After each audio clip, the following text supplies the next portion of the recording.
Progress continues to progress on the Eli Lilly side on the north side of town. We check in with Todd Dando and Jeff Wagner from Fluor Corporation to get an update on the construction process. Roughly 2,000 workers are on site right now, but that number is about to increase. Jeff and Todd share the efforts in place to meet upcoming challenges. Episode 212 of the Lovin' Lebanon podcast starts right now. Welcome to the Lovin' Lebanon podcast, highlighting all the great things happening in Lebanon, Indiana. Have an idea for an episode? Send an email to lovinlebanon@lebanon.in.gov. Hey everybody, welcome to episode 212 of the Lovin' Lebanon podcast. Joe LePage, the City of Lebanon Communication and Community Development Director here. We're heading from spring into summer almost, but still dealing with Mother Nature, of course. And so we want to be able to check in with our friends over at Fluor Corporation. Todd Dando, Jeff Wagner here for this episode of the podcast to talk about updates and all the things they're seeing on their end and also how they're making an impact in our community as well. Gentlemen, thanks for being here on the podcast. Really appreciate it. Hey, you're welcome, Joe. Yeah, thanks for having us, Joe. And we were joking before we hit record, since we've done just a few of these, Todd, where it usually hits like the same kind of or similar kind of wavelength. We'd talk about the percentage complete because you're the massive numbers guy, and we talk about some things, some highs and lows that have been taking place out on the site, and sites plural.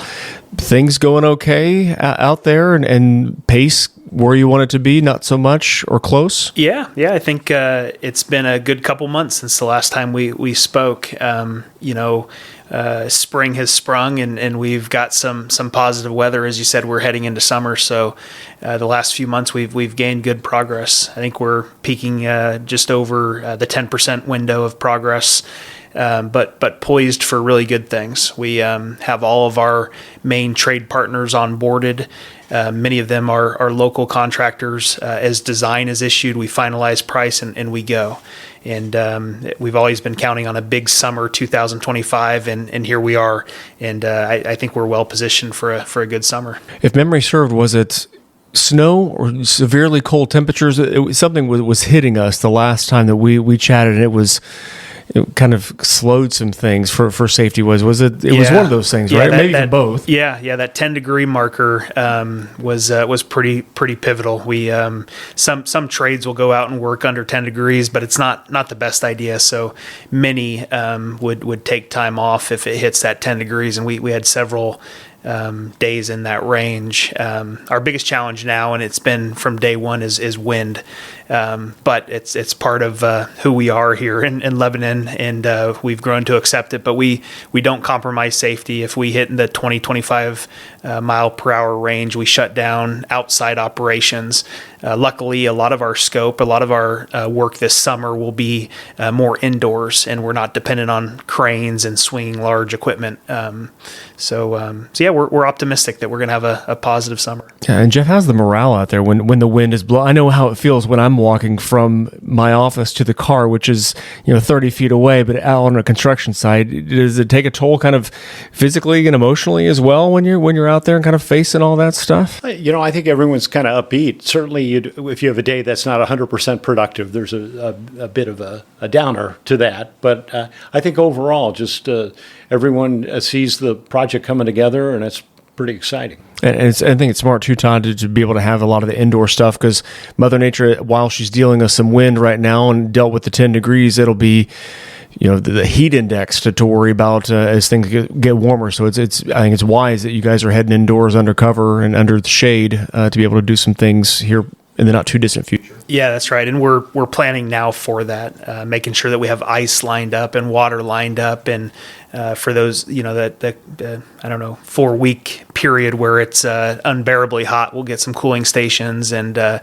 we always like to be prepared for that hot weather. And if we can kind of talk about some of the latest and greatest things that are taking place, we talked about before things started really ramping up what would be coming, the influx of workers, and it seems like you guys are hitting a threshold, workers on site, where some changes are going to need to be made, some tweaks to be able to help out with traffic flow and things along those lines. Can you guys mind kind of talking about what's next or what's kind of in the works for a park and ride type situation or carpooling situation to help mitigate some of the issues? Yeah, you bet, Joe.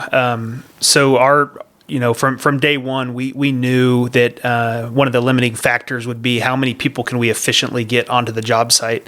Not only is it impactful to the community, nobody wants traffic backing up to 47, 39, the adjacent highways, but it's not good for craft either.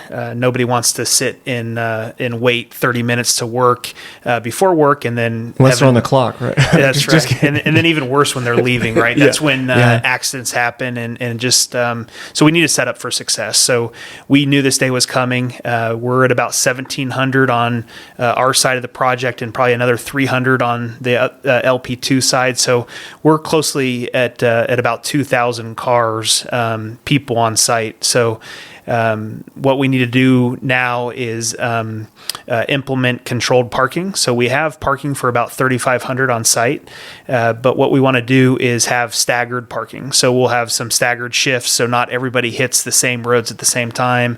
We're going to start a big campaign to really promote carpooling, and we'll see where we can go. And according to our traffic study, we still have a couple more months before we'll start impacting the roads. And we're now making preparations for, like you mentioned, a off-site parking where we'll have some buses to help eliminate some of the car traffic on the local roads. And Jeff, it sounds like that has kind of a multi-pronged positive approach. It's not having so many cars on city roadways, obviously, but then as Todd alluded to, kind of the hustling and bustling to and from work and all those things that could have a chain reaction, if they weren't kind of taken into such consideration that you guys are doing. Yeah, that's right. A number of things, a number of options have to play out, and that's what we're pursuing. Yeah, excellent. And everybody, as we're kind of chatting here on this episode of the podcast, and we do this kind of to go along with different quarterly newsletters that are sent out to you, sharing the details of what's going on the construction site, but also within the community as well. And if we kind of talk about some of those from the very beginning, you guys have really stressed community engagement and done a variety of things. And we know we've marked on the calendar that the Battle of the Barbecue is coming up, and that's later on for a future episode, and we'll see those pictures, no doubt about it. But I have on the list here, and the most recent newsletter that's coming out, everybody, that you can look at too as well. May have seen some pictures of Fluor employees and folks within the schools for some STEM stuff. You guys were out at the schools being able to do some of that? Yeah, absolutely. Especially some of our young engineers really step up, and they love getting involved with the kids here in the local elementary schools. We went out to, I believe it was 3 different schools this year. We went from 1 last year to 3 elementary schools. Even got involved in their robotics program that they have going on. We have a couple of our workers that have kids that are in those programs, and so they love to share that too. So really had a great opportunity to take some of the things, the concepts that we work with daily, and get a chance to share those with the kids and hopefully get them excited about careers someday in construction. Yeah, and the pictures and the smiling faces and all those things, I mean, that's fantastic. And I'm guessing not only is it beneficial for those smiling young people, but also there were some Fluor employees that were smiling as well. They kind of, that fills them up a little bit as well to be able to just have that interaction. Oh, they love it. And especially we've got a couple of my colleagues, Ray Hostetler and Melissa Chrisman, help organize that, and they had no trouble getting volunteers to jump right in and do it. So we love getting involved like that in the community. So very little voluntolding and very little wrangling, just they were able to kind of throw up the flag and do that. Well, speaking of people that are younger in school, Todd, can you talk about there's a program that you've helped implement with a university that those of us who are Cream and Crimson fans will just mention the school to the north, but northwest of us here in West Lafayette, there's a partnership that you help kind of lay the foundation of and get that track, pun intended, kind of going in the pipeline with Fluor and that university to the northwest of us. That's funny. In the fall, it was kind of a different story. Now that we're coming out of winter in basketball, I see the tables have turned. Those of us, we shut up about basketball. There's that. It happened. What the season happened? It's a football state now, right? Yeah, exactly. Yeah. No, as a graduate from Purdue, one of my coworkers, Erin Tang, also a coworker, and she's got just a tremendous vision of what our internship program could be, and we gave her a little bit of authority and budget, and Lilly supported it 100%, and it's really flourished. We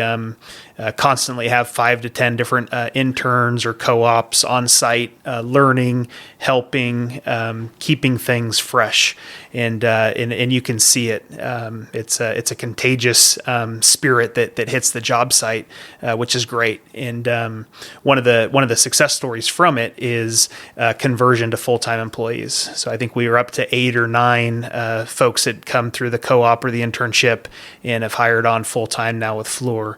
And they'll stay right here in the Lebanon job site, our Indy office, and have opportunities to go beyond. But that's been a real success story, part of the project. And I'm guessing just like with the young people in the school and being able to have those smiling faces, to be able to have young people from Purdue to be able to work with Fluor folks and have the current employees kind of see that their knowledge passed on to a younger generation, and to be able to have that kind of back and forth, enjoyment on multiple levels. And there's such demand, especially within Fluor Advanced Technologies and Life Sciences. What a great way to see if a student will work out, have the skills that you're looking for, and be able to segue right from an internship into full-time employment. It's a really great way to look deeper than a resume. Yeah, and that's one of the things that everybody, I hope, as you're listening to this podcast, are just keeping in your mind.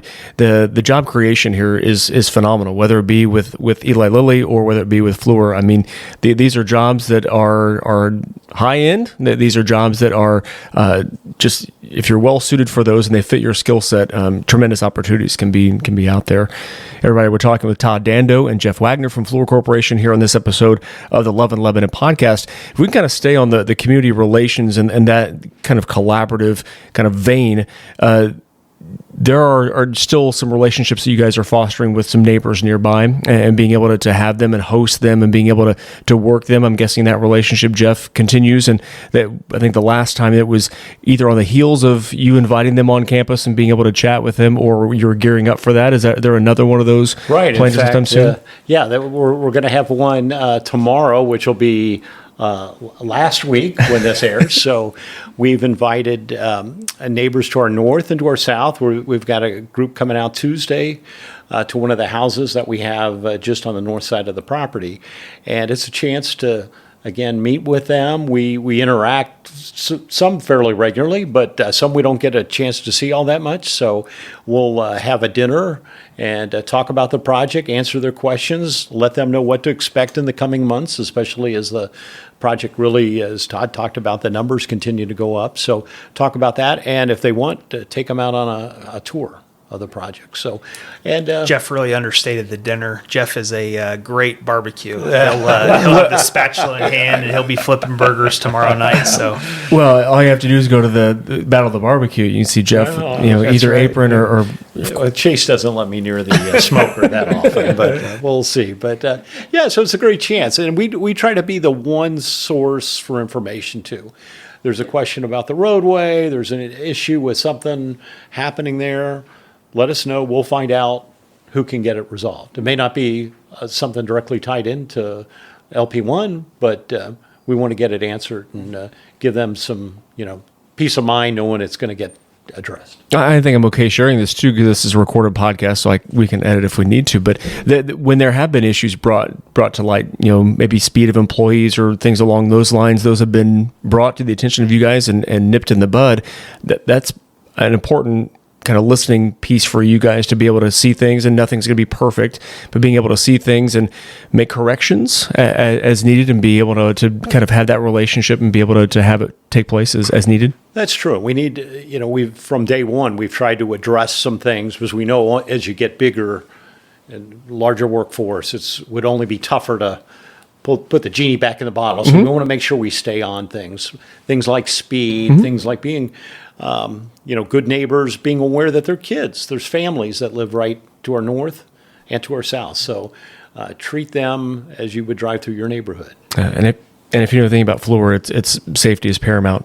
Now, I know we left the food topic, and if you look at me, I like food. So we had, Jeff's cooking up things for folks to eat that are more main entree. But Todd, you were talking before we hit record about, maybe those with a sweet tooth. You guys are doing some things and partnering with a donut manufacturer, that maker extraordinaire that we know here locally, to be able to kind of have some things be able to be passed along as well from the community perspective too. Yeah. Next week is National Safety Week, Construction Safety Week. So construction sites all across the U.S. and beyond will be celebrating safety. And in my career 25 years ago, it was maybe you got a hard hat sticker and a attaboy.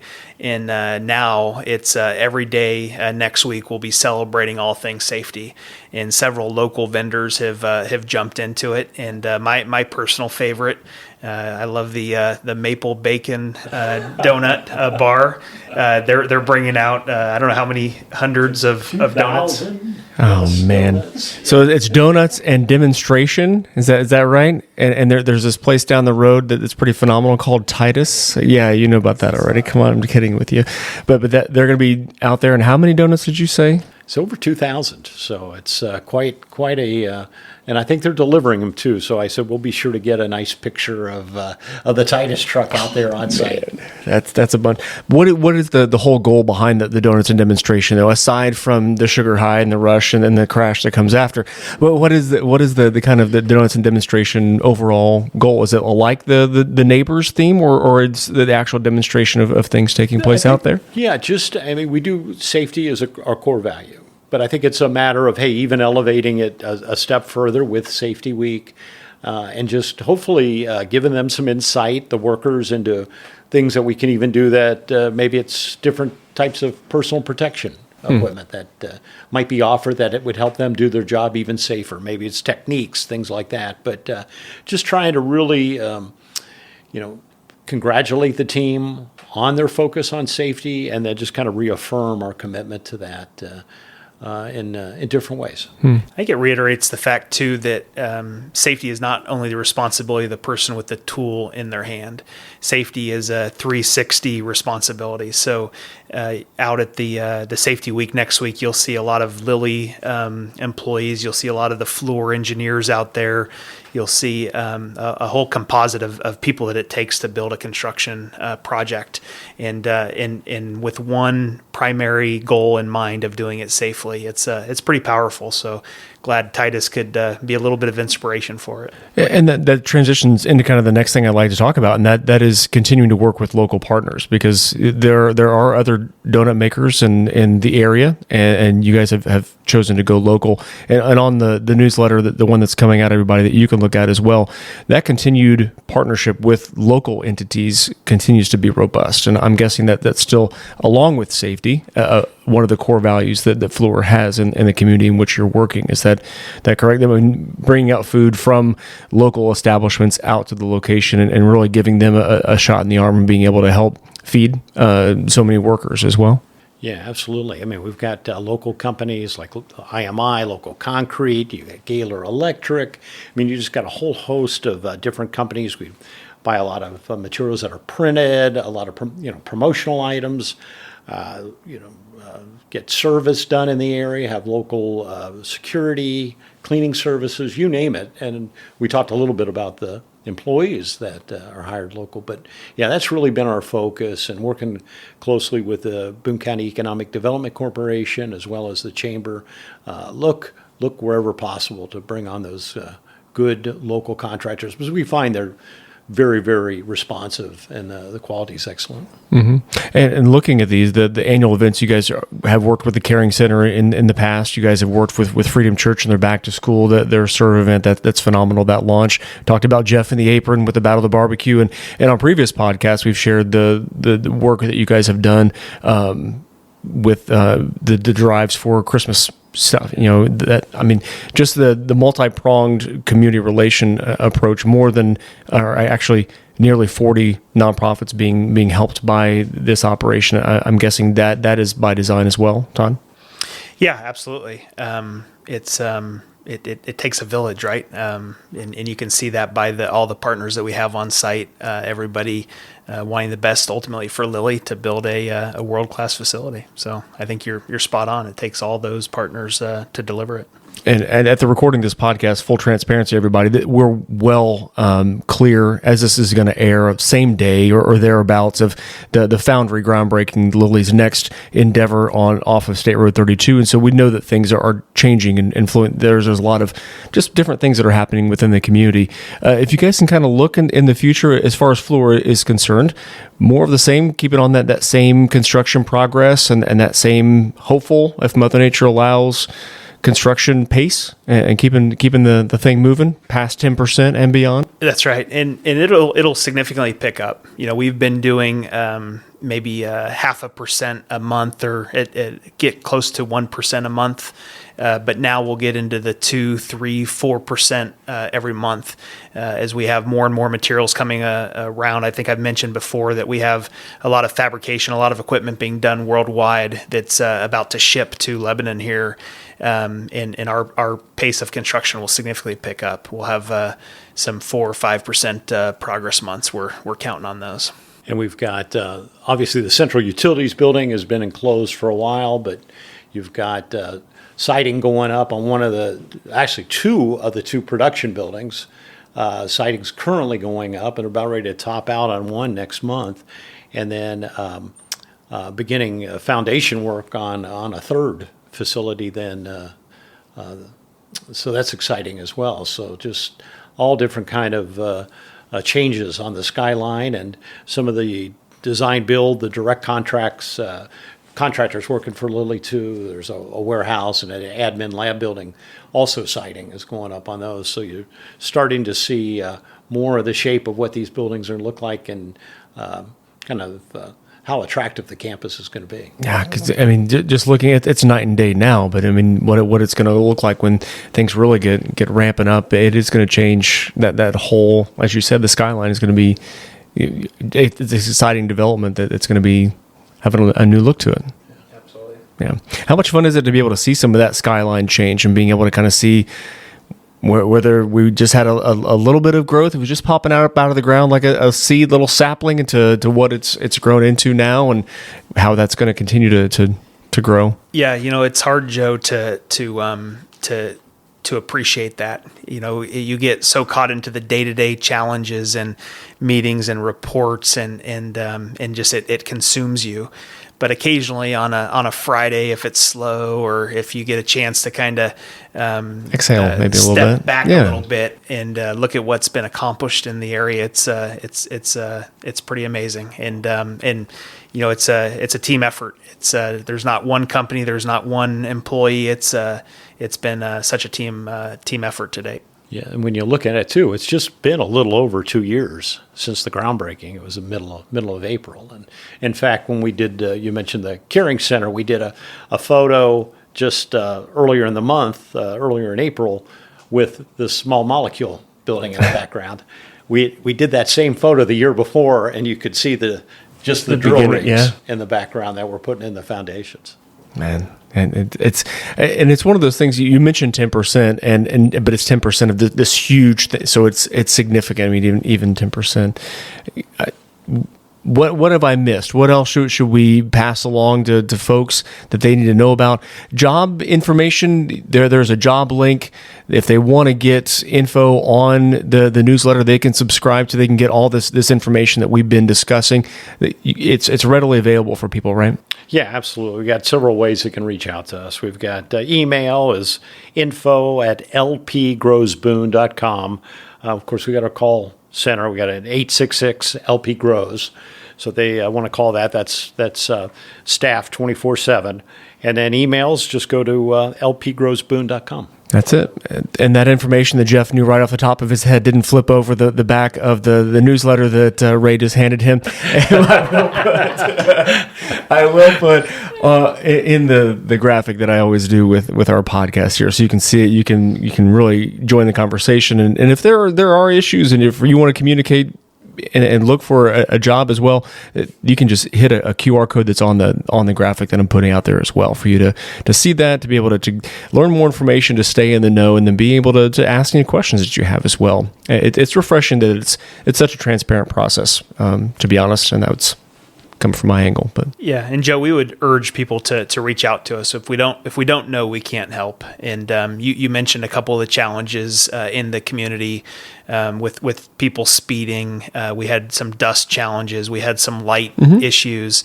We want to do better, and knowing where those impacts are. We no promises. We can't. We still have a job to do, but we want to be aware and do better where we can. And we know the next frontier will be traffic. As we go from the current just less than 2,000 to 3,000 and 4,000, there's going to be some traffic challenges that we have to get ahead of. And to be honest, that's been something that's been refreshing to me as a Lebanon resident, taking off the city hat for a minute. It's been that where if there are issues with that, you guys are willing to listen, not just say, sorry about you, my bad, but we're going to keep on going. And that's been helpful to know, Todd, that you guys are listening and making tweaks as available to be able to get the job done as well. So guys, we appreciate you being here on the podcast. Want to do this again in about a quarter of the year from now? Put it on the calendar. Okay, we'll have a percentage, hopefully, update to pass along then, everybody.